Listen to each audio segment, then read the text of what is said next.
The biggest challenge is recruiting new nurses and retaining the nurses because we're tired, exhausted, and we don't see a future in sight. So we have to maybe reorganize how we think our work is and our career, and maybe do less clinical and more research, maybe do a combination in order to reduce the burnout of nurses. So we have to let nurses either educate other nurses or be educated or do research or do some projects that they are not all the time very focused on clinical work, that they have a break from the clinical work and they can think about how they would like to look at the patient in another way.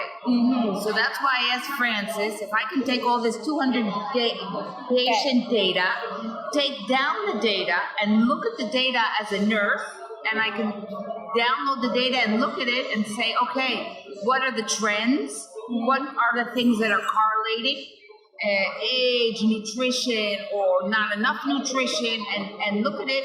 Maybe the nurses can look at their work in a different way. If you listen to what ideas the nurses have, and because we're going to come with the end user ideas, yes, definitely, that needs to be improved, like the combination of drugs that do not go together, the use of data, the patient data that's going in. I'm not using this data just to monitor the patient while I'm here, or look at the same patient over 2 days.